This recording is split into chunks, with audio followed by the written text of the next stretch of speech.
because there are other guys.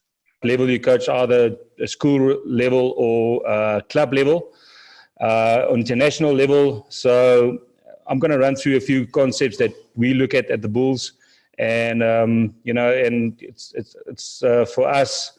I think there's a lot of stuff that we work on, but I'm going to keep it sweet and short, just with a few aspects. And then afterwards, again, we can maybe get some time for some Q&A. It'll be nice for me to maybe get some info from you guys as well. You know, I think everybody can share, and that's important for us. So just hopefully everybody can see it. Just going to share my screen.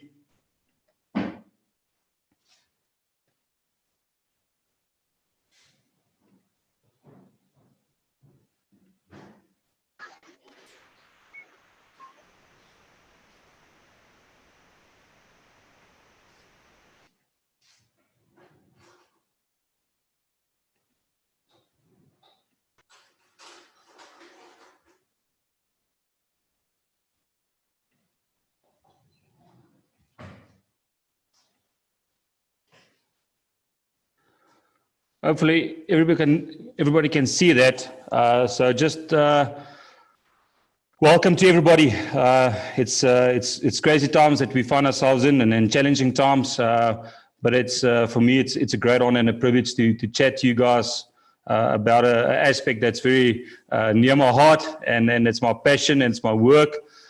So for us at the Bulls, just defensive system wise, we're here to get the ball back, and I think that's basically what we are about. You know, we want to look what's the amount of pressure we can create, and at the end we want to score some tries. And the way that we can apply pressure with our defense, I think that's probably the few aspects that we're going to look at tonight. So first thing first, I think you've got to have an obsession about your work. Just not defense area, but you got to be obsessed with rugby. It's got to be obsessed about defense. I am definitely. And for me, I don't know if you know this guy, Conor McGregor, and that's where I want to start off with. If you have a look there, there's no talent here. It's just hard work. It's obsession. Talent does not exist. We're all equals as human beings. We could be anyone if you want to put time in it, and you will reach the top. And that's that. So I'm not talented, and I'm obsessed. I'm obsessed about defense. I think the whole time obsessed. Defense is growing. It's putting attack under pressure, and attack the whole time has got to evolve. So for us, I think it's so important that you have a defense game model, your DNA. And when I talk about the DNA, I know it will differ from certain groups. And it's so important that when you design a defense model, that we all look at the Springboks with a high line. We all look at England. We look at Leinster. We look at the Crusaders. You know, we look at the Sharks. And it's so important that you understand that they have different types of players, and you gotta design your own defensive system. Yes, there's a few aspects that's the same, but you got to design your own defensive system that basically it helps your group and the type of players that you have. So for us, it's important that who we are and the type of players that you have. How do we see ourselves? You know, are we big boys? Are we small? Are we far side? And that will basically help you to design the system that you want. And the biggest thing is, how will you create pressure on opposition? And there's a few things that we're going to address now in the presentation, and what's the best possible way to prepare during the week to be the best possible unit on the field from Monday to Saturday. So for us at the Bulls, that's basically just our theme here. We are an organized, aggressive system, and you know what, guys, we are dependent from each other, and we work as a unit. We believe that our ability to work as a unit will create pressure through taking, and I think that's a big thing, taking the flow away from the attack. And biggest thing for us is everybody talks about line speed, and I think one thing that you must understand is line speed is something that you work for by being relentless with every action that you have. And for us, the biggest thing for the defense is our mindset is to win the ball back and put, again, the opposition under pressure. And what's the easiest way to put sides under pressure is turnover ball. And there's a lot of try scoring from that. And that's where other sides are disconnected. So how hard can you work getting that ball back and then obviously putting the opposition under pressure? For us, and this is law at the Bulls, is we want to be a fast unit. And talking about that fast, it's so important that you have to understand that you got to be well-conditioned side to have a great defensive system. I can't stress that enough. If you're not well-conditioned, you're going to be lazy on your alignment. You're going to be lazy on your set. You're going to be slow off the ground. So you've got to be fast when it comes to your system. For us, that's a big thing, physicality regarding the contact area, and that's where you take away flow of the attack, where you dominate the gain line, and it's very difficult for attack to work against a side that basically give them slow ball. You got to be connected, and that's, again, it's just for us. And then last one is we're basically a square system. Again, each guy, you got to have your own, the way that you look at defense. It's got to be perfect for your side, for your type of players, and there's no right and wrong. You can do whatever you want, but it's got to fit your side. So for us, what's the best way that we can create pressure? Firstly, and I'm not going to talk about this a lot, is at source. So at source, we talk about the line out, we talk about scrums, we talk about breakdown. That's the source. And then tackle pressure, for us, breakdown pressure, and then line pressure, which we'll get stuck into going through the presentation. When we talk about tackle pressure, we talk about the tackle quality, and that's so important. I think that's one thing that a lot of sides, you got to address this during the week and during your preparation into the week. We do it at Super Rugby level.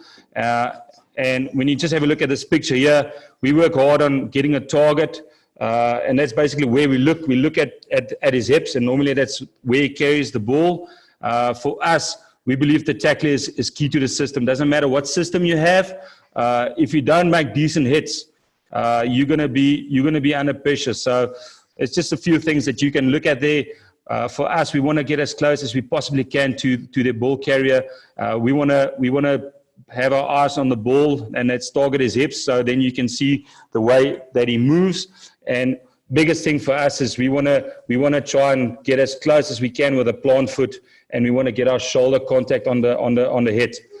If you have a look at this one here, and it's just basically like a cheat sheet. So it's step close. There's got to be hard chains. Hard chains is that you move up and you get past through the contact.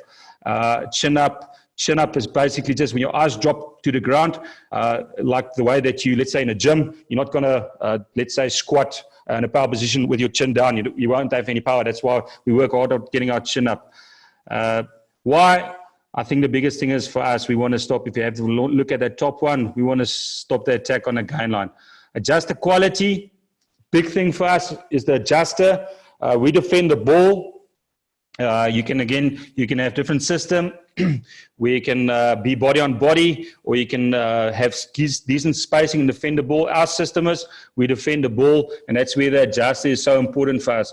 So again, his eyes will be on the ball carrier while staying square, and then whenever the ball carrier steps out to him, he's in with a double tackle where we have two in the head, and he's got to be on the ball, and he's got to stay in that fight. Normally the tackler, especially with the refs being so harsh on a tackler getting away, so the tackler rolls away, and he basically depends on where he falls either back to the blind or just open side 10, but that adjuster stays in that fight for as long as he possibly can. Again, big thing for us is stopping the gain line and getting the carrier on the ground.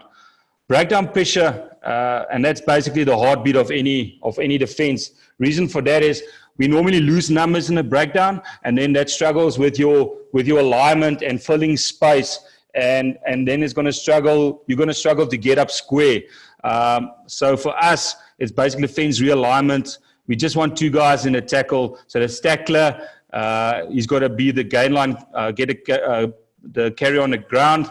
Hunter is the inside guy, and then obviously the adjuster's outside. So if you have a look here, that's basically where we talk about just the names. So erg in the middle, tackler, inside chef is a hunter, and then the adjuster. So just, it's a big thing that I feel, especially I'm talking about just us, I think especially defensive breakdown, that's where you can squeeze sides, and that's where you can really slow them down, their flow of attack. So we try, when it's from 9, we try and get the carrier inwards.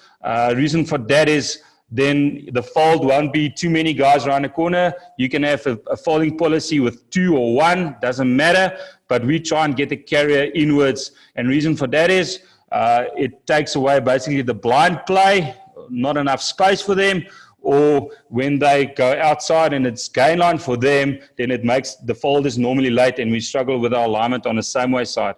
So when it's from 10, again, those pictures there, we got to stay as long as we possibly square, as long as we possibly can. But we try just to have one guy in, especially when it's between the 15s. Reason for that is if we bite too many guys, especially when the breakdown is between the 15s, then you lose number either side of the breakdown. And the middle breakdown, which we'll tackle later on, is such a difficult place to defend from. And then I feel this is one area where sides can be really under pressure, is the wide breakdown, and we'll have a look at some clips after this. In the 50-meter zone, first pass, get a carry on the ground, and we really want to disrupt that breakdown. So for us, if you have a look at that picture, so normally guy on the ground is a stealing opportunity for us, or a blast opportunity for us. So steal inside guys goes in, or blast when the cleaner is a bit upright, we can counteract. So it's so important that you train that during your training sessions for your adjuster and hunter to spot that opportunity to slow that breakdown down. And that's basically just the adjuster and hunter which we addressed.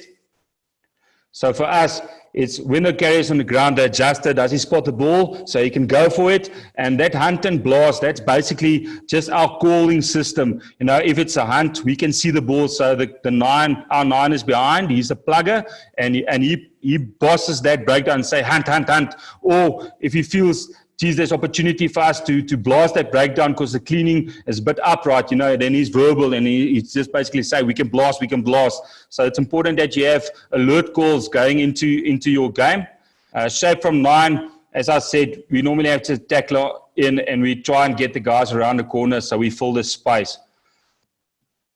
This is one in a 15-meter. It's a nice picture, England and All Blacks. So obviously we try and win the race, and for us, we want to try and stay in that fight on the wide breakdown. Reason for that is only have one place to go to. It's just back to the open side.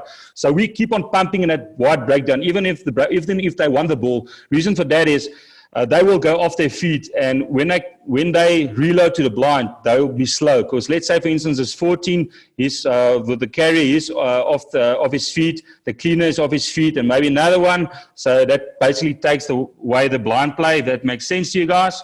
And then on the kick chase, that's so important for us, is that we want to try and hold up a bit more, almost like a choke tackle. Reason for that is we in a chase line, and we're a bit upright, and normally the guy coming back with a counter attack, he's a stepper, and so we want to try and choke a bit more, if it makes sense to you guys regarding how we can slow that ball down. So here's a nice tip just regarding, and I'll put the sound down, just play. So just have a look at All Blacks, and I think they're really masters in the defensive breakdown. So have a look. They clear that breakdown. Nobody in. Fight in that breakdown. So just have a look at if you can maybe Uluama, if you can just maybe mute your computer, it'll be fantastic. So just have a look at Ryan Crotty here. So he makes the tackle, and then he's up, and then just have a look at his work rate. Sorry for that. Just have a look at his work rate. I'll forward to that. So just have a look at Ryan Crotty at his work rate now. He makes the tackle, and then he's up, and then he blasts. Look at that. So Boks have 5 guys in. They derail All Blacks. They derail them in.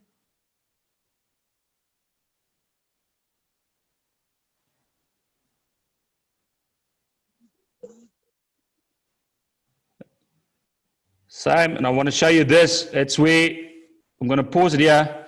So have a look at Sam Kane is going for the ball at 7, and Aaron Smith. So we've got the same role, but it's a nice one to show you guys. So he's actually out. He pats him on the back. It's dead, and then he realigns, and then he's back in line. So it's again, it's important that you have that language going into your game. Again, they took it away, buried up, and then he fights, and there's 4 Springboks cleaning 1 guy, and that's basically just a mindset how the All Blacks created pressure through tackle and breakdown. So the next one, line pressure. So when we talk line pressure, it's alignment and numbers on feet, and basically how we balance up. And I'll speak to you now. I want to explain that to you. So if you have a look at a system, there's different types of systems that you guys can use. And this is just the one, and I'm going to show a few to you.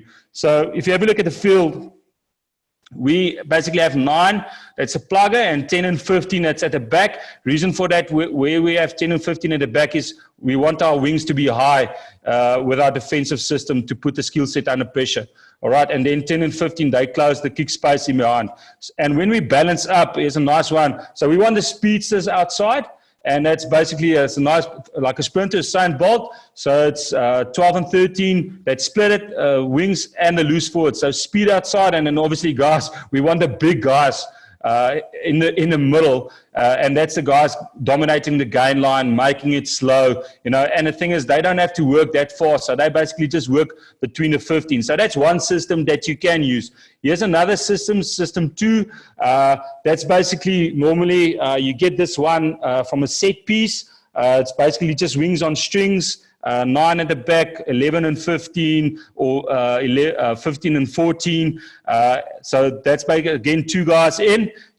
You can have your 9 on the blind as well. Again, you got to be sure of the system you use. You're going to communicate that to your players. And the biggest thing is just you got to sell that to your players. You got to really be excited. Listen, this is the plan. This is the system you're going to use, and you got to be sure of that. So that's a system that we use from a set piece.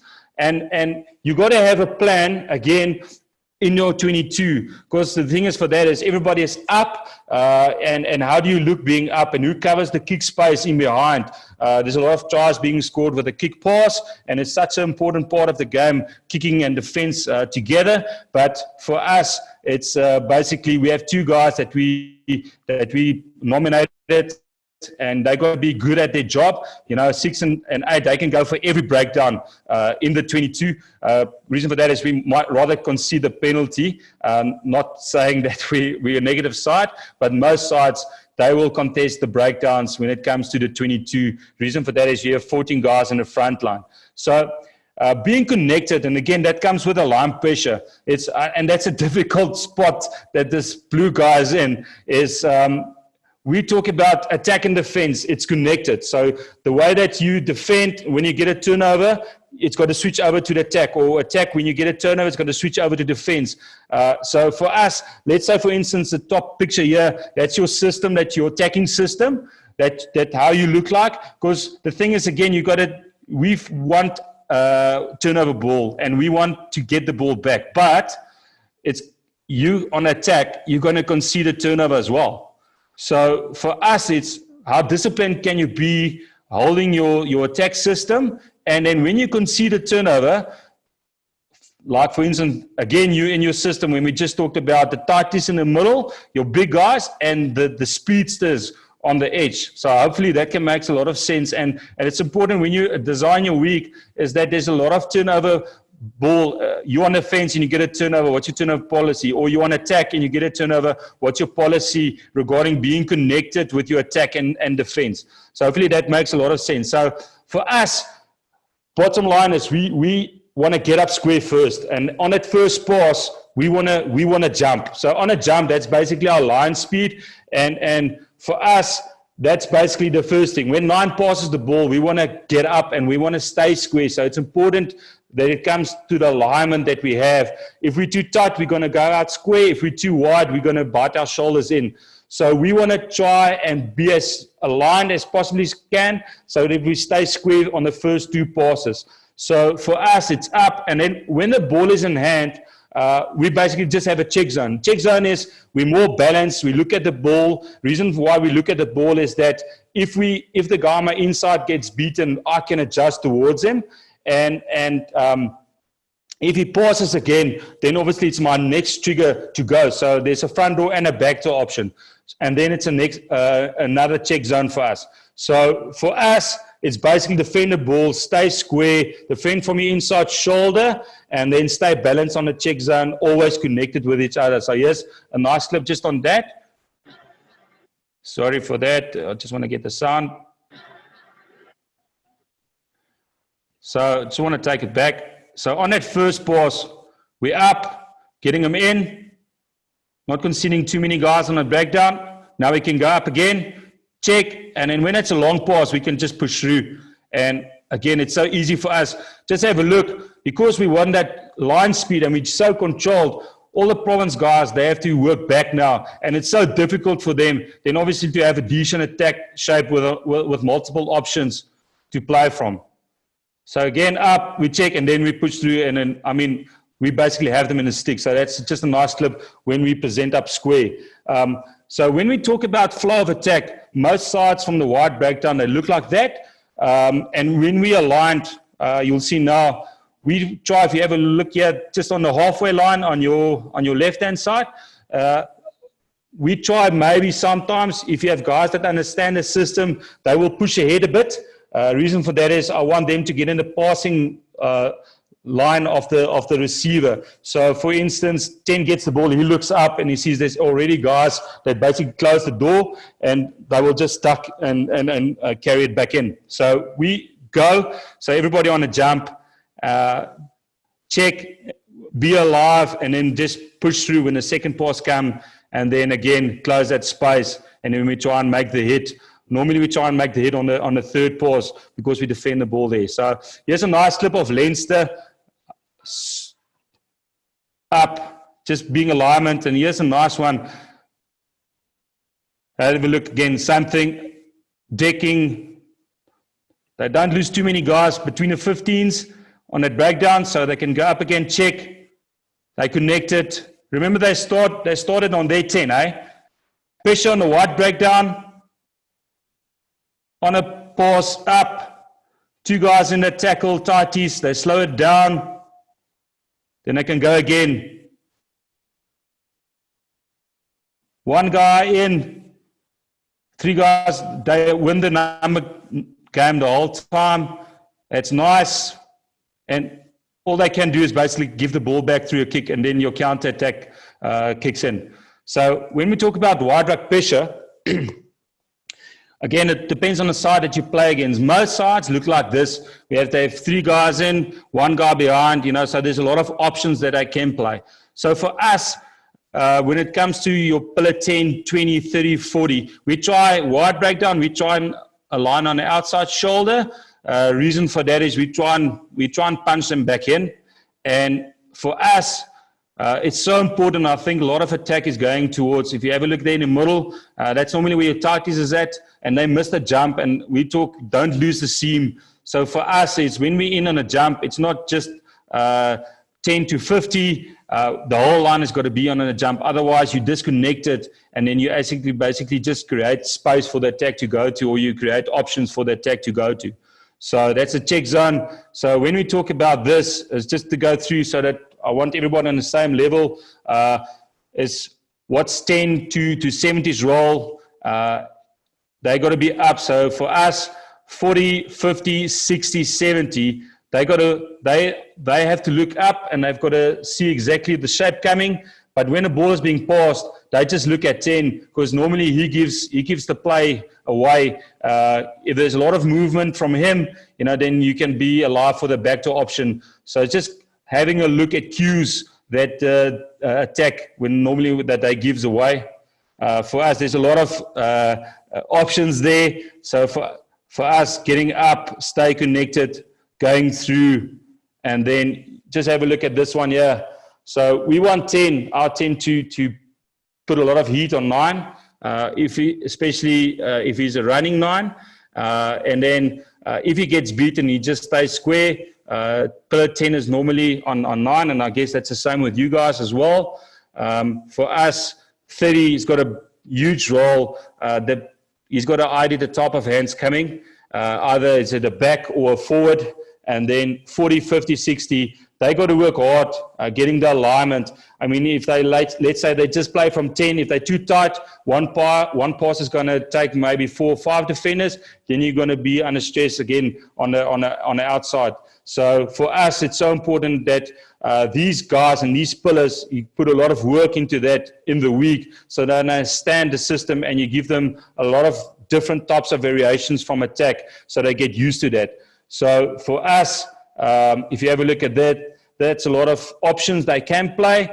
And we try, if you have a look at that hedge, we try and push up a bit harder. But if he feels under pressure with the alignment on the inside, then he just basically holds back for us. So we use normally this, we get up on a jump and we stay square and we're so connected in 3s.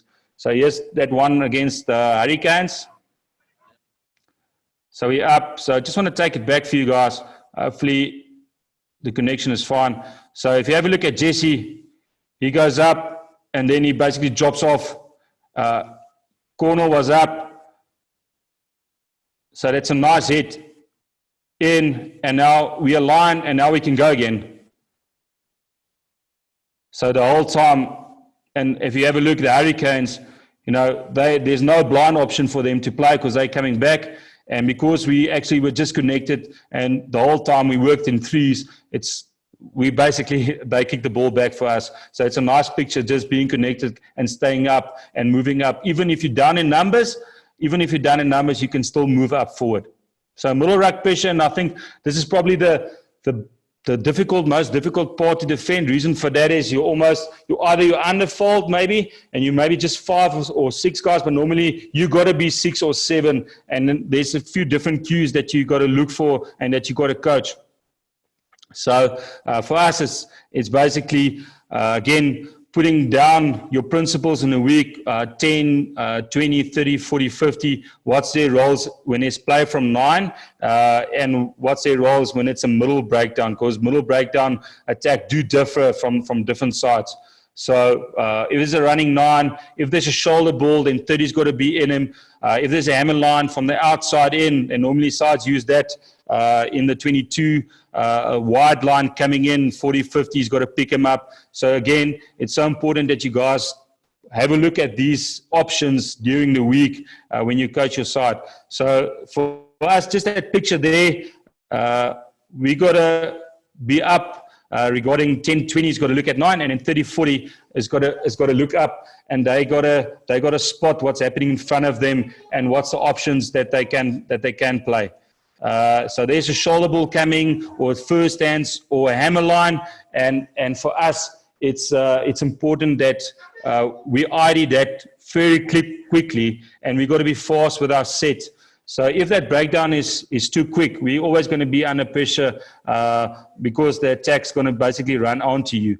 Again, just middle breakdown, it's almost the same as the wide breakdown, but 10, 20 on 9, 30, the top of hands, shoulder ball from 9, 40, 50, look up and see what's the play coming. So this is a difficult one to defend. If you have a look, it's always a front door. It's basically a stacked attack, and then there's a backdoor option, and that's where, again, I think the middle breakdown it's a difficult place to D from. So eyes up, same pictures. So for us, when a ball is coming to the line, we really can go for them. But when we set, the edge has got to pick up the depth of the attack. And so if we feel we're under pressure, we've got to call hunt. But on a hunt, we still move forward, and we want to basically push them out. We'll never concede not going up on a jump. So here's a nice picture. If you have a look there, they're quite deep. So even if we pick that up and we're under stress with the numbers, we're still going to move up, and then we just check on the pass, and we will basically actually, if we have the jump and we hunt, we'll still basically get the gain line. I don't know if it makes sense to you guys. So here, if they flat on the attack, then we can really go for them because the ball is coming to the line. We don't want to concede because then they're going to run onto us. So ball to the line, we get up proactive and get in the passing lane. So for us, you got to be sure that you edge, and it's so important, guys, that and ladies, that we teach our guys to communicate early and proactive with our comms. So, for instance, is it a string attack, or is it a stack attack?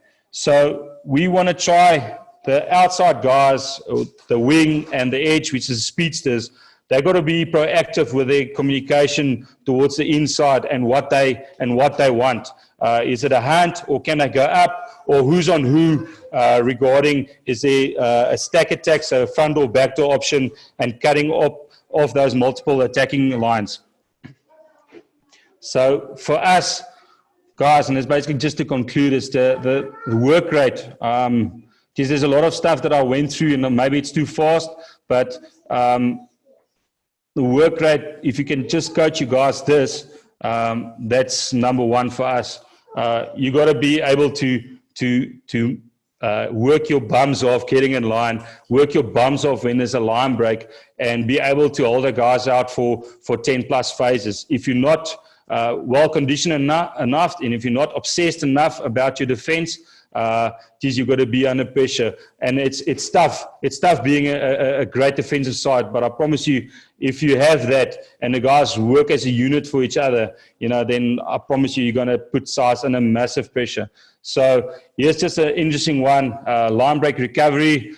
This is last year's semi-final. All Crusaders' best defensive side in the competition last year. Sorry for the sound. So just have a look that when we talked about the C missing the jump, so have a look at Barrett and Kieran. Barrett coming back, so it's slow, but have a look at the reaction. So it's a line break, and Barrett being full lock, chasing him down, and then making the tackle, and then have a look at this, getting up and going through that hit and putting TJ Perenara under pressure, and he knocks the ball. So that's when we talk about work rate being number one. So I thought, geez, that's a special clip just to show you guys. And what's important when it comes to a line break is, guys, that, again, when we talk about alignment, is that when you work back, is that you got to work back into space. Otherwise, if you get too tight, you're always going to open up another space for them to go to. So train that a lot. Conceding the line break, don't blow the whistle. It learns the attack to score tries well. So work back, getting in line, getting alignment, filling the field. And it's so important that the tackler, only the tackler, he does his job, staying in that fight, getting up and pushing through the contact. Last one, yeah, and I think this is probably the best one to look at.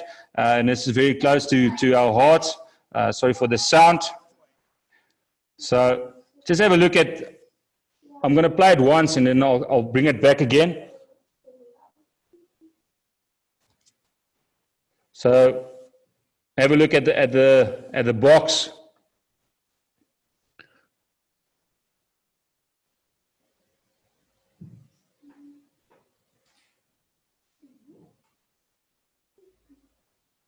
So we talk about work rate, and afterwards I'll show you just one particular player.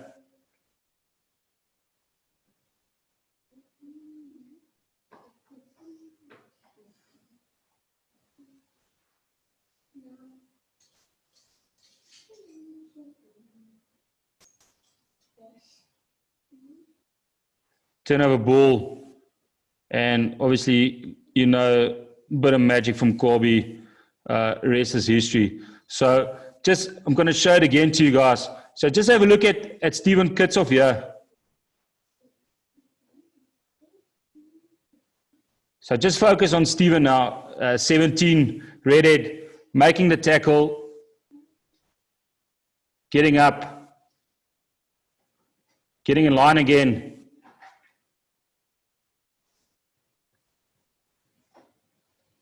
Okay, maybe alignment too tight.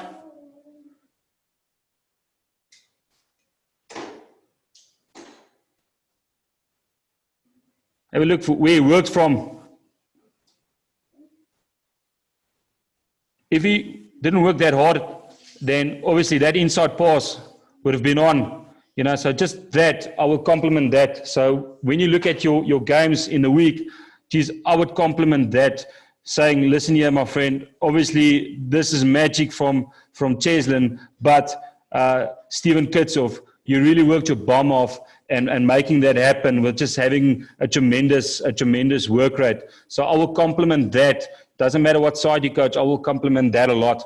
So guys, thank you. I just want to stop with a share, exit, yeah. So hopefully I will open up for if there's a few questions, I'll be glad to hear. So you can unmute and it'll be nice to catch up. Hi, Pine. Hello. This is Paul. Yes, Paul. I had 2 questions for you. Yes, Paul.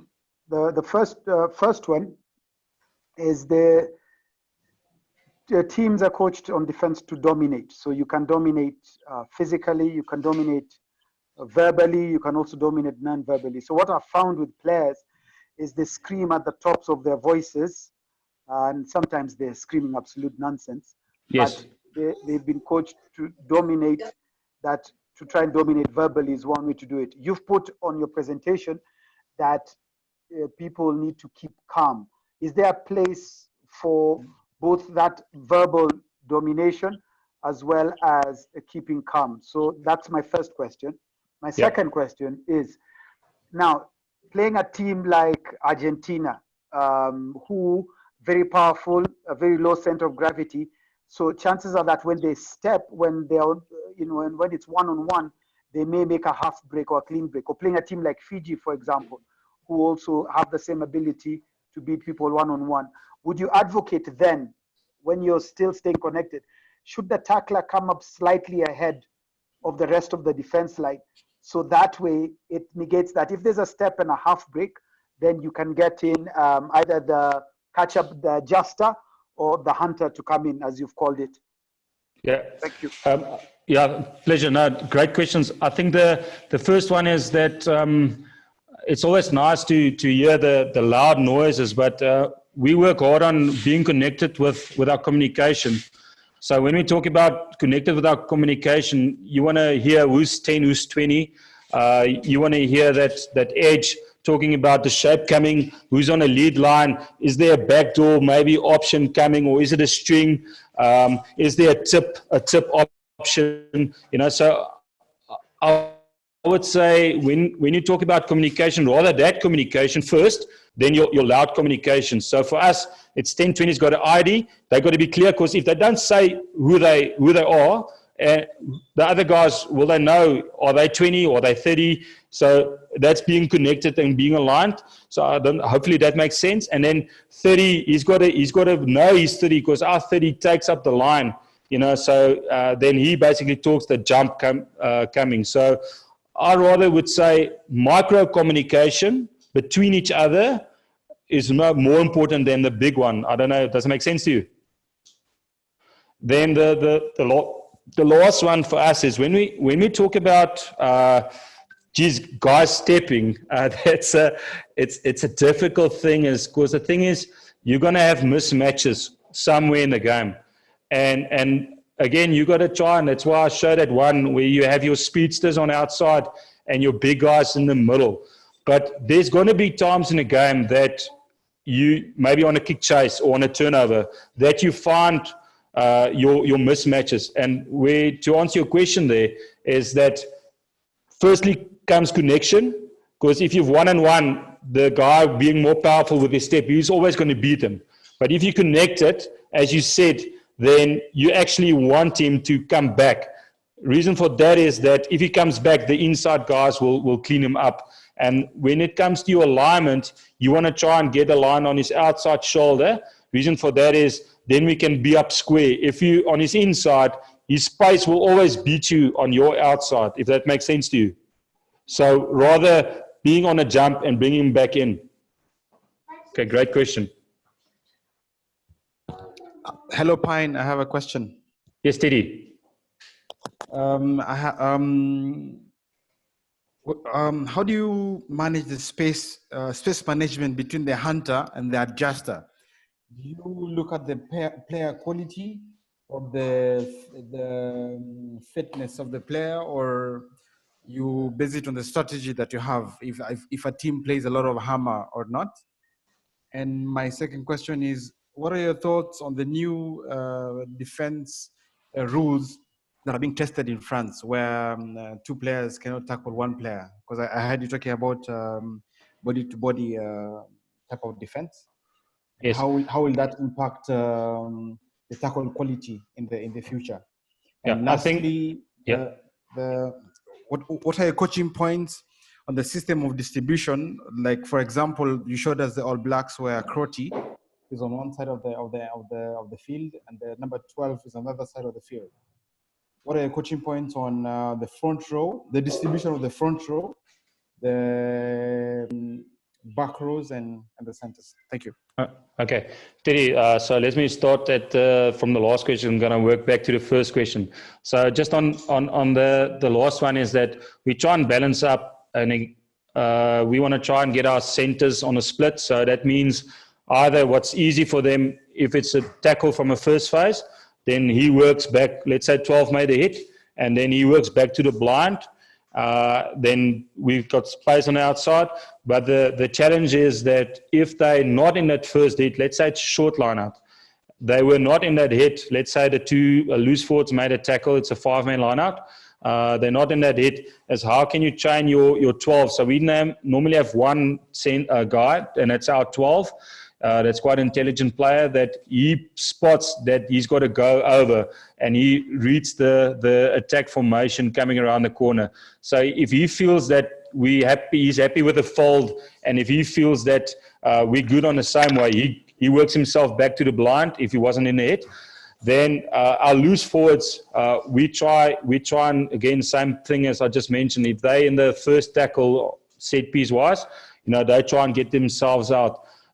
We normally have our hooker holding the blind, and then somewhere down the line, let's say on the second phase, our loose forward make the tackle, he works himself then back. So we do a game there, Teddy, that we try and give the guy 3 phases, and if you have a look at attack, normally they score inside of 3 phases. So we try and get ourselves in 3 phases balanced up, where we have center, loose forward, and a tighties in the middle. And just coming to the tighties is they got to know, they got to work their bums off, getting themselves between the 15s, so they can't park on a blind resting. And then your second question regarding the new rule on the breakdown, it's going to be interesting to see. I think they're going to be more focused maybe on not 2 guys hitting, but they're going to be focused on, let's say, carrier plus a latcher, and the defense basically hitting the latcher, if that makes sense to you. So I think that's where they're going with that. But if that's a rule going, then I can see the defense dropping their height regarding, let's say it's 1-on-1, dropping their height on the tackle and getting the carrier as quick as they can on the ground. And then coming back to your first question is that then we normally try and get 3 meters from each other, the hunter and the adjuster, because it's a lot of space or enough space for them to adjust, either coming in from the outside or basically from the inside getting into the ball. So hopefully that answers your question, Steady. Yes, thank you. Sure.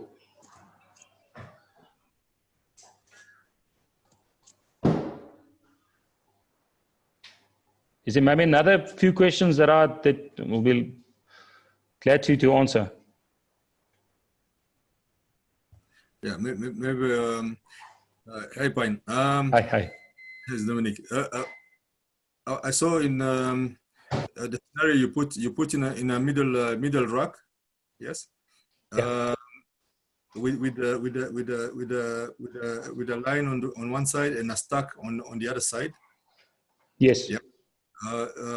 And you had put a defense of 12, and then the number 9 behind, and then the 10 and 15 at the back. Yes. Yes. Should you know, a lot of times what we see over here in our local rugby, what we see is two lines, no, not one line and one stack off the middle rack. So, okay. So shouldn't we have two let's say 10, and then two more at the back, because a lot of times you need to defend the chip through. Yeah. So we Dominic, our 10 and 15 basically covers the kick space into the 15s. Does that make sense to you? Yeah. And then our 9 is behind the breakdown. So he can plug either side if we're in trouble regarding our spacing. And if the ball is being passed, then he basically, normally we want him to plug on the blind side. You know, so let's say the breakdown is here and the player is going that way, then our 9 plugs here. And if that ball is being passed, then he basically drops back for the kick space in behind. So we cover the distant kicks with 10 and 15, and we cover the grass space with our 9 behind. So then we basically have 3 guys for the kick space options. And then, yes, yeah. So usually the 9 is like 5 meters, 7 meters behind the gain line. Yeah, so Dominique, it differs a bit. So if he's almost 5 meters from the breakdown. So it looks like this. So let's say he's behind. Let's say here's the breakdown. Then he gets close. If he feels our alignment is good, then he drops back. If it makes sense to you, okay. So the whole time he's in, he gets close to the breakdown. Reason for that is he's got to fill first if we're in trouble. And then if we find, then he drops back again, covering the kick space. So the chip is the last option for us. So it's a difficult thing to defend, but we feel that 10 and 15, let's say the play is going towards 10 side. Let's say yes 10, yes 15. The play is going towards 10 side. Then 15, he basically starts moving over with 10, if it makes sense to you. Yes. Then if that chip is behind, then he can covers that as well. So they basically just have a look at 10, where 10 is looking. So let's say I'm the attacking 10. I will look at the options where I'm going to. So if I'm 10, I look up behind the defense line, then 10 and 15 knows he's going to kick. But if 10 looks for the play coming, then, I mean, that's an indication for you that he rather wants to play. So does it make sense to you to teach your players? They've got to look where 10 is looking towards. If he stops and he looks behind the breakdown left, then 15 feels, all right, maybe he picks up space, and then he basically starts moving over to cover that side, Dominique. Yeah, but that's a lot of kilometers for the number 9. Yes? No. So for us, it's 10, 15 kick space behind, and then 9 in the plug. So, so we normally, Dominique, it's a lot of kilometers that the 9 covers, but it helps that if you have 2 good 9s, then on minute 50 or minute 60, you can maybe replace them with your next 9. Yeah. So, Dominique, we use our 9 close to the breakdown. Reason for that is if we get a turnover on that breakdown, we want our 9 to be able to play, because, I mean, that's an opportunity for us to put the attack or the opposition a bit under pressure. If the 9 is wide and let's say there's a prop, it's always difficult to quickly get that ball through hands and to go to space. Yeah. So you want the 9 to be close to the breakdown and also drop back when the ball is lost. Yeah. So he basically gets in and then get back. Yeah. Yes. Good. Cheers. Sure. Hi, Pina. Yes, how are you doing? I'm very fine. I have a question, yeah? Yes. Best case scenario, we always encourage that we defend increase, right? Yes. Yes. And I've seen in a few cases, and I always encourage it with my team. If you dominate, if you have a positive tackle, and the attacking team is under pressure, is there a case where the adjuster the adjuster comes in from the blind and makes a hit? So, okay, worst case scenario, we want them aligned. You want the tackler, you want the adjuster, and the catch up to be on one yes. line, so that the adjuster can watch out for the offload. Yes, yes. And yeah, so if you are dominating the gain line, will you encourage the adjuster to come from outside in and make the kill? Yes, 100%. So we say the adjuster's first thing is, as you said, is basically he looks at the tip option, and that's the first thing.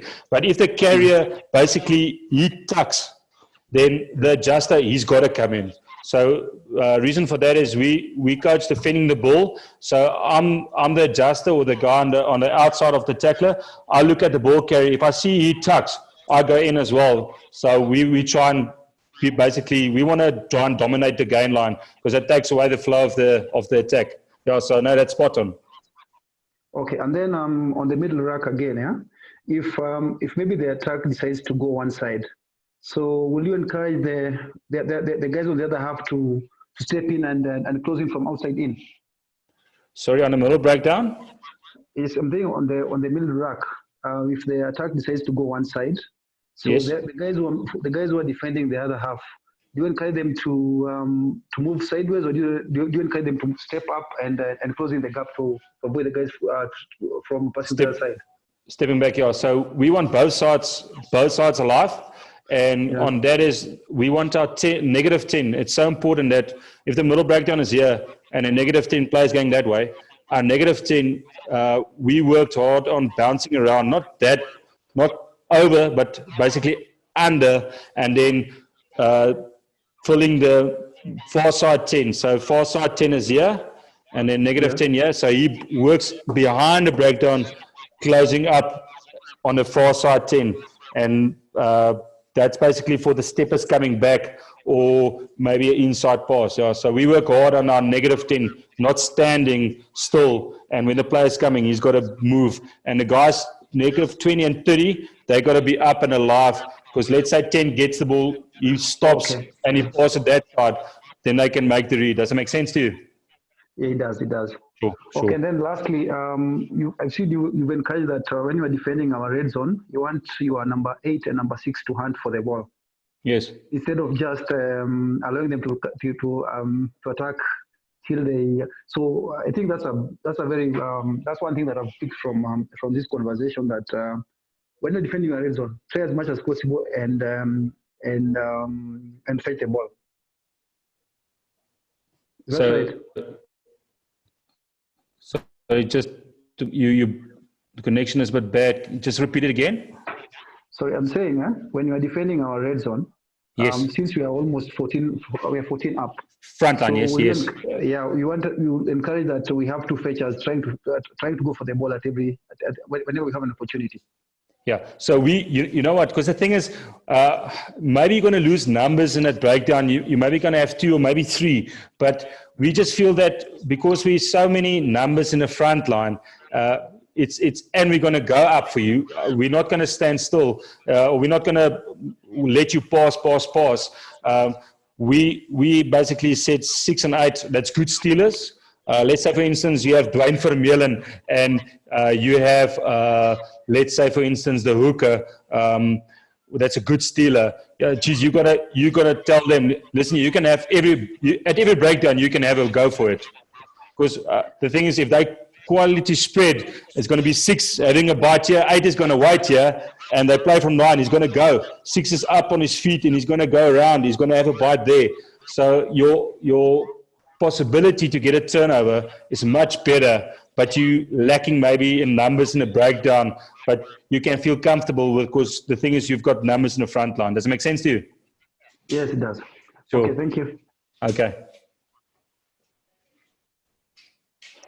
Fine. Victor here. Hey, Victor. So I've seen you've shared with us a few systems for the defense. Yes. How the setup will be. So I'm looking at it from a transition point of view. So from a set piece, and I've seen the 10 is usually either, I think most 10s are poor tacklers, I guess, maybe a syndrome across the world. So I've seen your 10 is hidden. Yes. Is either hidden or is playing at the back. So for example, on a center scrum, how would you transition the back line to the system that you decided to choose? Okay, so because just on that is that we try line out. It's easy for your 10 to hide from. You can be clever putting him in the trams or putting him behind. You can be smart about that. But from a scrum, it's difficult to hide your 10, because let's say, for instance, we don't hide our 10. We put him where he's supposed to be. But let's say, for instance, you take the Sharks. If you have a look at them, Kerwin defends on 13 from lineouts, but from scrums he defends on 10. So he defends from a scrum. He defends where he's supposed to be. But from our middle scrum, we normally go in a 3-3 split. So we put our best center defensively wise on the right-hand side, because we have 9, 13, and 14. And on the left-hand side, which we basically stack a bit more because it's an 8-9 side, we have 10, 12, and then 10, 13, and 11. So let's say, for instance, on your question, how we can recycle 10 back, is that for the first 4 phases, 10 stays in the line. So he works himself back to the edge. And then if the play is going away from him, let's say he was on 11th side, the play goes to 14. He basically works himself back, dropping, and then he's 10 and 15 at the back. And then we basically in our system that we want to use to. But his first priority from a set piece 10 is he stays in the line, front line, and we have the blindside wing working with the 15 until there's time for them to swap. Does it make sense to you, Victor? Sure. Makes sense. Okay, Oliver here. Oliver. Yeah, I just have a question on scramble defense. Like, there is no, I don't know whether there's a principle or a fallback plan on scramble defense, because at times you kick the ball, then you're supposed to be defending now. So Yes. maybe someone there's a line break. I don't know whether there is something that it's maybe universally accepted that can help in maybe combating or maybe making the guy not to score a try so easily. I tend to struggle because is it guys running back or the fastest guy chasing the guy who just broken the line? It's tough.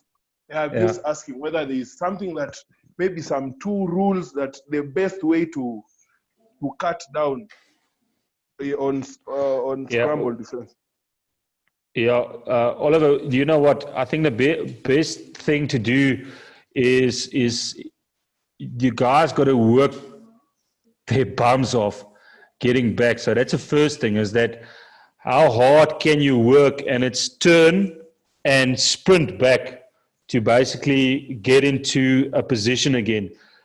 If you feel that your players, you struggle with that, then you got to have a look and you got to measure why and where. Let's say, for instance, a line break and there's a tackle, and after that tackle, then they score. Then it's a work rate of certain players not working back, getting alignment. If it's a line break and it's just basically a line break and it's a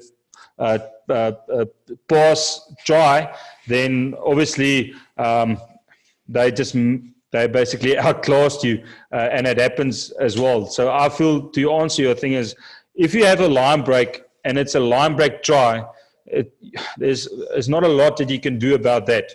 Reason for that is it's basically your 15 or their 15 broke the line. It's a line break. He draws and passes to their 14 and it's a try. So it's difficult for you, but you got to see your backs, your edge guys. That's where you want your fastest guys on the edge to sprint back and to try and cut off that pass from their 15 to their wing, if that makes sense to you. But let's say that it's a line break, your 15 made the tackle and it's a breakdown for them and it's another breakdown and then they score a try, then it's just poor work rate from your side, not working back and getting alignment. So for us to give you pointers on that is that if you work back, is you got to work back in space. You're not going to work back, because I think that sometimes the problem is that normally it's a line break and all your guys work back to the breakdown. So they basically migrate towards the breakdown and they tight again. And then, I mean, because that breakdown will be fast. If that breakdown is fast, then again, they tight and then it's just a scramble. So when it's a line break, you want your guys coming just back in space. And a line break, if they work back, they got to, while sprinting back, they got to look basically up at the attack coming towards them. Hopefully that makes sense on the explanation, Oliver. Yeah.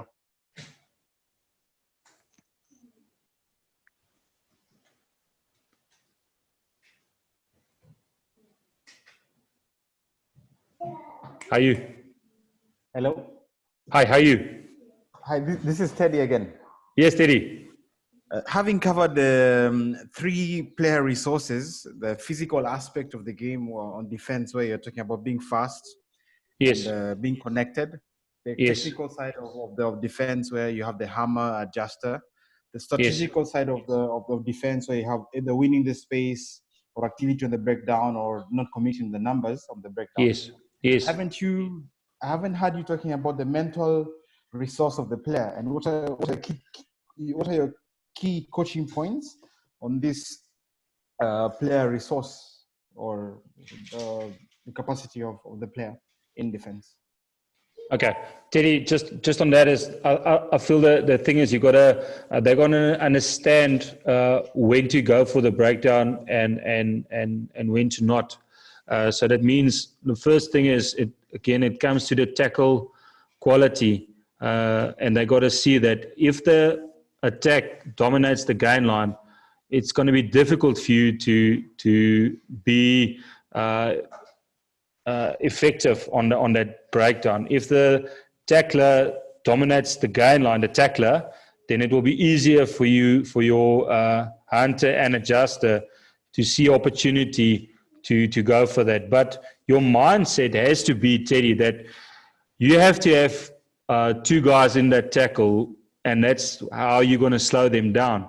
And then after that, then your coaching principle sets in with, again, how do you want your tackler to hit? Are you a side that's small, so you want guys decking the players, and it gives the opportunity to go for the ball on the ground? Or you're a side that's big, like the Springboks, for instance, then you're a bit more upright and you're more on a choke tackle, the adjuster in, you choke and you hold it up and then they go down and then you can realign. So when it comes to the mental aspect, again, Teddy, what's the type of player you have?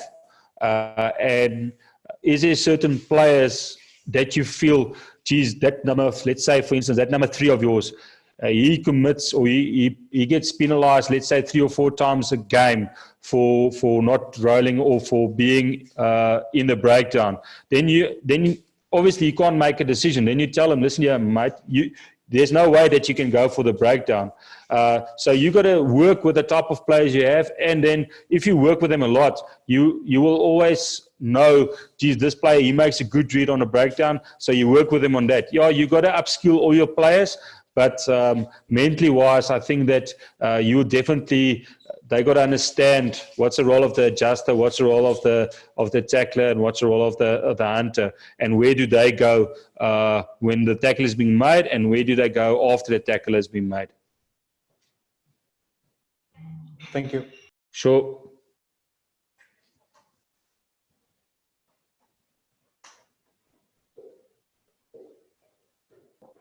Any more questions, guys? Okay. just a quick one. My question is about a defensive scrum. And in the event that maybe you don't have a dominant scrum, but at the same time, you just want to get your ball. You're not trying to squeeze and milk out penalties from the other team. You just want to get your ball, but you're not very dominant in the scrum, and you just want to get your ball. Just in case maybe you're defending and maybe in your 22 and you just want to avoid penalties. No, I guess maybe defense starts from there. Yeah, so Oliver, just it's difficult.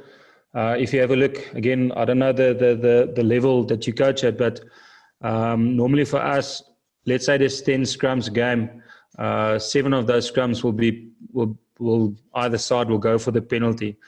So it's difficult to defend if you don't have a defense or a great scrum. So for us, it's how you use your 9. If you don't have a great scrum, so if there's an 8 that's picking the whole time and they dominate the scrum, then your 9 has got to be maybe on him, to pressure that source then. Otherwise, if you've got a great scrum, then you can play with your 9. So play with your 9 regarding when it comes to you having a great scrum or not a great scrum, if that makes sense to you. So you can play, because he can be on an 8 or he can be behind defending both sides of the scrum. So I mean, you can play with his role. Okay. Okay. Sure.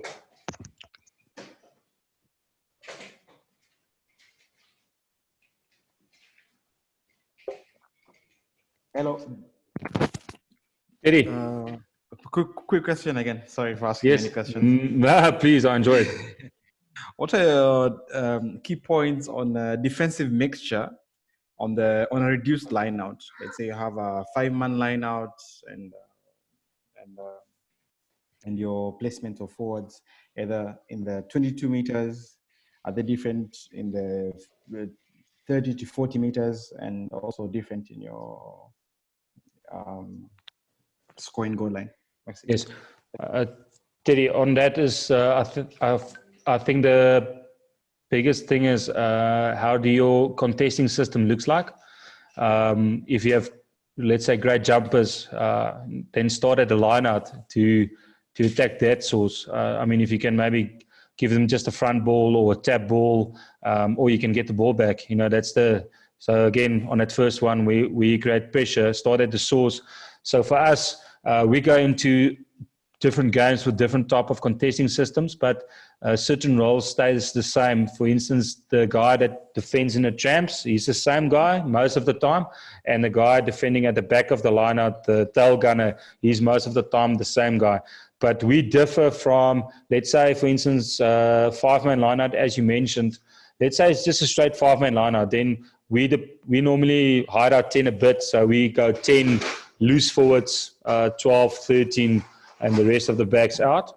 If it's a 5+1, then most of the time that's a maul, or from a maul, they play from that maul, either dummy maul, and they come out. Then we just swap around. Then we put our loose forwards inside, and then our 13 on the outside. Reason for that is most of the time, then from that maul, the place comes short in that vacuum. Then our loose forwards can defend that. So if it's a normal straight 5-man line out and it's their 10 and they've got nice shape that they go with, then most of the time they will look to play maybe more middle field, or there'll be different running lines coming. So we normally go with that. And then we got different systems, especially in our 22. Most sides, our competition, most sides in our 22 will maul. And they've got different maul systems in the sense of a 6-man, 6+1, or they go maybe with a 7-man, 9 in front, and a loose forward on 9. So we normally go with a different contesting system in our 22 than, let's say, we had outside of our 22. Does that make sense, Teddy? Yes, thank you. Sure. I have a question. My name is Mary. Mary. So I wanted to ask, what is the role of kicking in terms of defense. I missed a bit of the presentation. But I don't know if you went through it in terms of in defense. What's the role of kicking and how can you use it to your advantage? Yeah, we didn't, Mary. We didn't talked about kicking game, but I think that's basically it's a marriage, the two.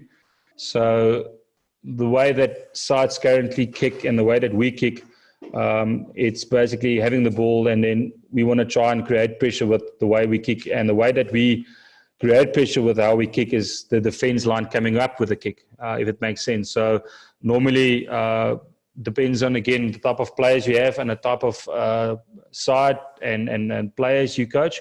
But we work hard on being connected when we kick, and we work hard on having the right players in that first chase line. Most of the times we want our loose forwards and our wings and our centers being in the first line. And we work hard on when we kick, let's say, contestable, our wing goes up for the ball, who takes the touch line, who's behind, and who's on the inside of that wing going up, so that maybe there's a tap and he can pick it up. So we work hard on what's the roles of those type of players. And again, you can design your system when it's a 5+1, let's say 5+1 maul. If you kick, then you lose forward where he goes, your hooker where he goes, your wing where chases, your two centers and the loose forwards that's out where they go. So I think that kicking game, especially with defense being so dominant currently, I think sides currently kicking smart and kicking clever, and their defense obviously backing their kick, they create a lot of pressure, Mary, really they do. Ideally, like for your team, Yes. apart from the number 10 and number 15, who else should be able to kick? Only the wingers? Can they lose forward kick? Can anybody kick? No, we don't want our loose forwards to kick unless they kick and it's a try. But no, we normally have so it's either from source, so it's either 9 kicking, and I think again a lot of sides depends on the 9 you have, but it's 9 kicking contestable kick, or 10, and then your second or third pair of hands, and your second, third pair of hands will be either, as you just mentioned, maybe your 15, or we work hard with our centers being able to kick. Reason why we want to work hard with our centers being able to kick is that if it's a second pass, let's say from 10 to 12, then your wings will be up and your 15 are busy closing, and then there's a lot of space for them to go into. And again, it comes to the type of kick. Is it either kick over the top where it finds grass space, or is it basically just a grubber in behind, how we can isolate them? And then for that, you just mentioned the wings being able to kick. I think that for us, if you play against a side that's not that aggressive coming up, well, defensively wise, if your wing get the ball and the wing on him is late to close and he closes and he's got time, if he just puts it over, finding space in behind, it's really difficult to handle that.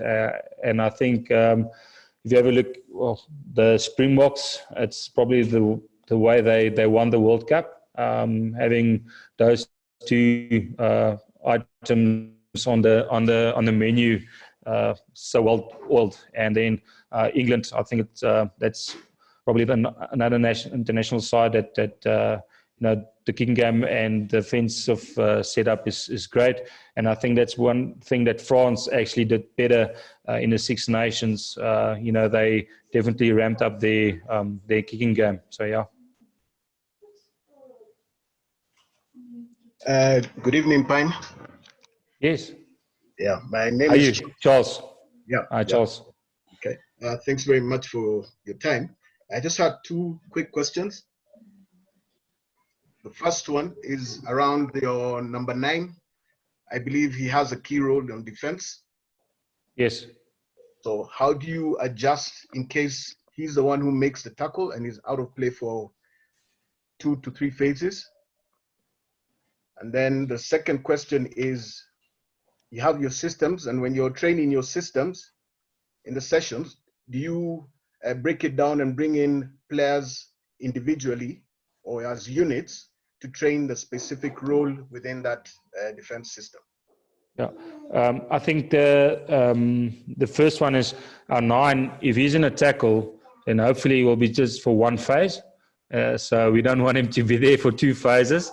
So just only one phase. But his role is that if he made a tackle, that's class work. Because the thing is, we would have been in trouble, and that's the reason why he made a tackle. So then he makes a tackle. Then after that, let's say the next breakdown, then he's up again, filling and plugging, fulfilling his role. So he's the boss. He's the boss of our system. So he runs the whole system for us, and he's my defense leader as well. So I spend a lot of time with our 2 9s preparing for the week, saying this is what opposition will bring, what we will do to create pressure on that on opposition. And then your last question is that normally our week works from Monday to Wednesdays, and we build it up. Obviously Monday, it's still basically a recovery day, but we will do a lot of one-on-ones through, we're fortunate enough, so we'll do a lot of work one-on-one in the sense of video work, showing him his tackles, showing him stuff that he did well, stuff that he can work on. And then that Monday will be a recovery, but we will more focus on set piece defense, especially with the weekend coming. Or let's say we were a certain aspect of our defensive game were under pressure, then we'll fix that on a Monday. On a Tuesday, it's a big day for us. So Tuesday will be system-wise, basically just play from 9, play from 10, and then I'll work individually, tackle technique and defensive breakdown. First, I'll see a few backs, and then I'll see the forwards. So I work in slots with them. It's almost so groups of, let's say, 6 to 8 players, and then 10 minutes per group, or it can be 15 minutes per group. And then on a Wednesday, then it's more intensity session for us. So there's a lot of contact in the session itself. So then normally I leave the guys, but let's say, for instance, afterwards, there's some of the forwards, they just want to do some footwork. Then I work with them, if they're not too tired. But Wednesday we do more defense on the goal line. So there's a lot of contact on the body. So we feel that our Wednesdays is quite a top day. But we get some one-on-ones afterwards with guys just making sure of their roles regarding extra work on a defensive breakdown, how they stand, how they must look, a bit tight, how they must feel with their heels, can't be up in the ground, so just working on technique afterwards on a Wednesday. That makes sense to you? It does. Sure. Yeah, Pine, on the same note, could you take us through the macro planning and the macro cycle and the mesocycle of the defensive work you do at the Bulls?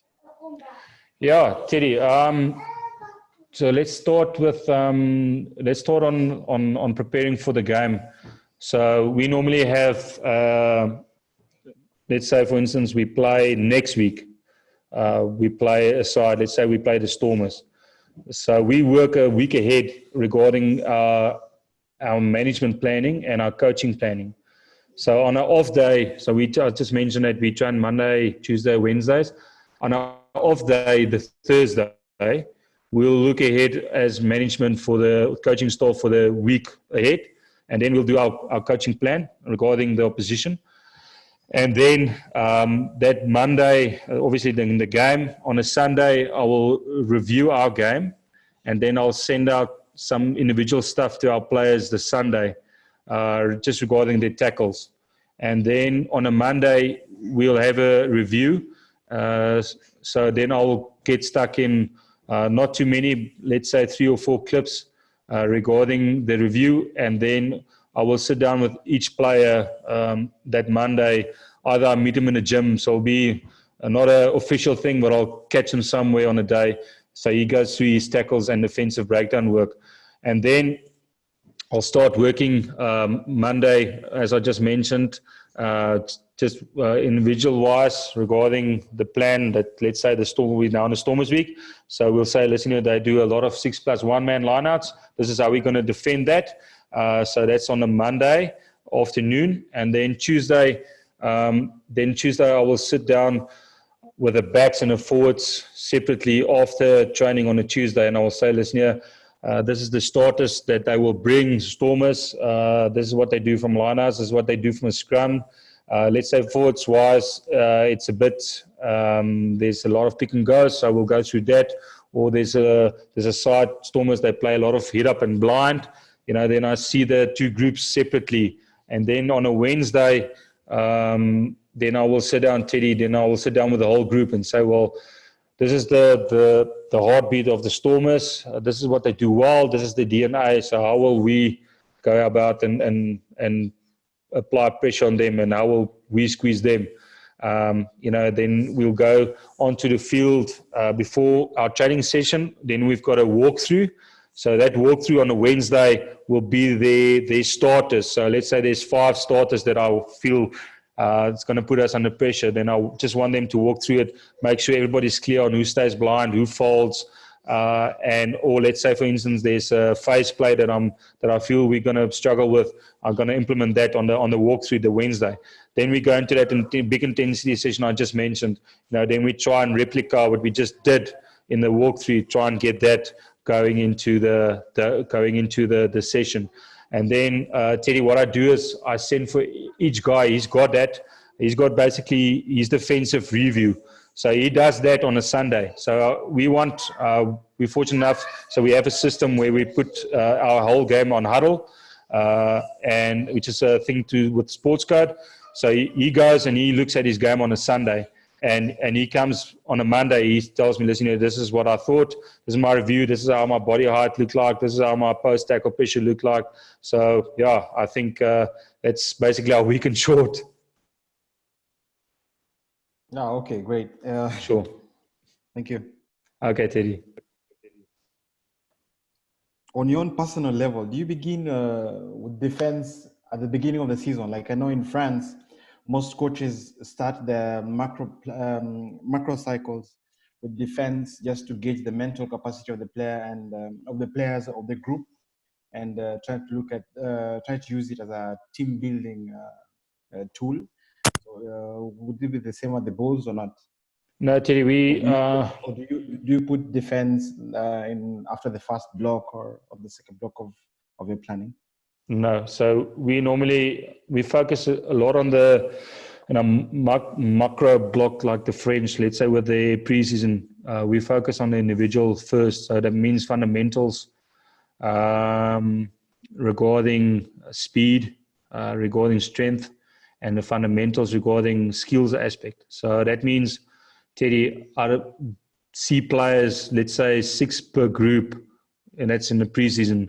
And we just start breaking it up again in the sense of how I want you to tackle, what's the pressure I want after the tackle, what's your breakdown role. And then, so there's a lot of individual fundamental work, which are obviously defense related in the preseason when it comes to that. And then we build it out to the system on the field. But I want the guys to understand firstly, how important it is for the system that they do their work regarding the contact area. Thank you. Sure.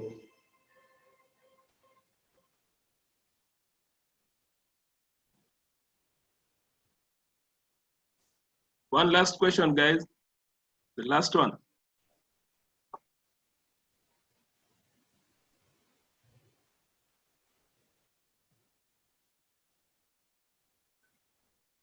Let me ask. Ogibu, you can go on. Pina, one last question.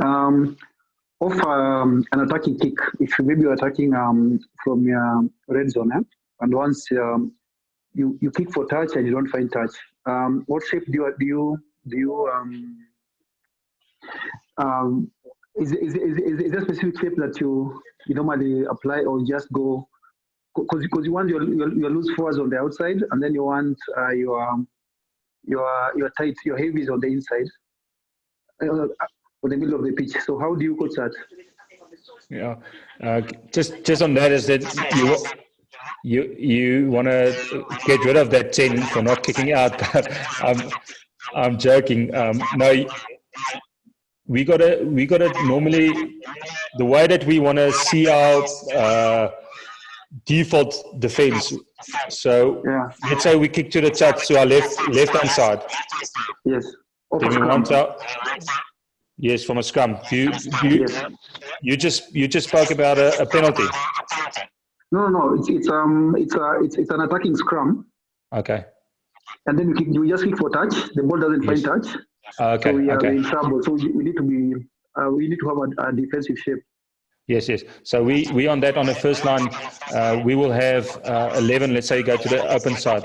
So we'll have 11, 6, 7, 12, 13, 14.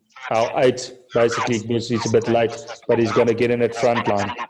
So let's say the 12 and the 8 made a tackle. Yes. Then we want the 13 and let's say that's 7 and 6 to open up, and the tight is basically squeezing the middle. Does it make sense? Okay.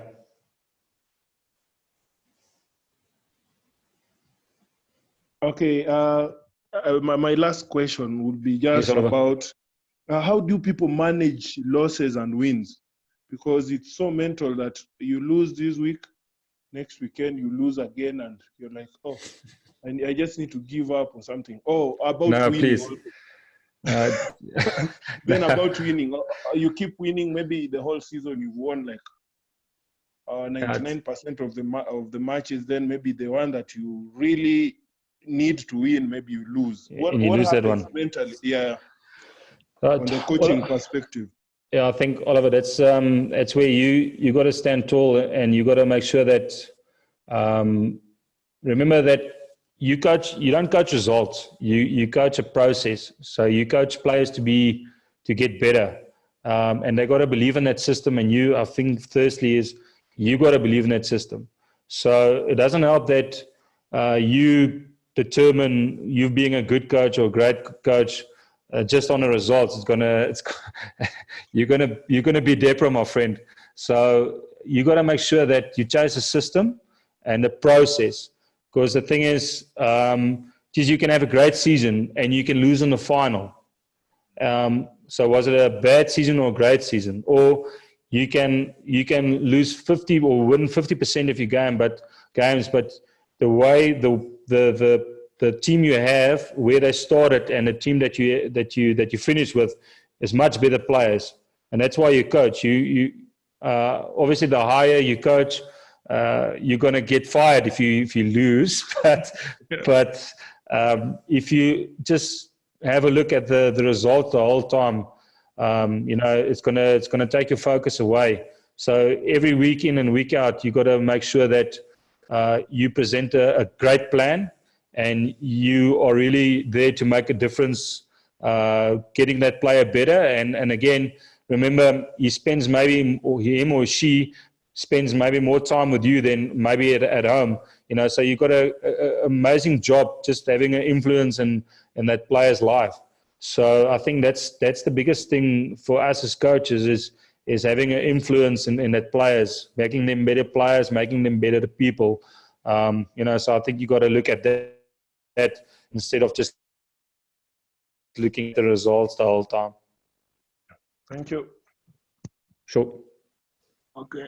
Thank you, everyone, for coming in for our defense session. Thank you, Pine. Thank you so much, guys. I really enjoyed it. Thank you, and best of luck in this tough times that we're in. Yes, and we keep safe. Hopefully, we can be on the field again as soon as possible. Yeah, I know. We are already sick of not playing rugby. Yeah, but good luck with your seasons, or maybe with your future plans in the sense of your pre-season planning for 2021. You too, Pine. Sure. We'll talk Thanks, more. Thanks, guys. Keep Cheers. well, Bye. Yeah. Bye, everyone. Bye. Thank you very much for the session. Bye. Bye. Thanks for the session. Bye. Bye. Yes, Malik. Thanks, Malik. And me. Yes.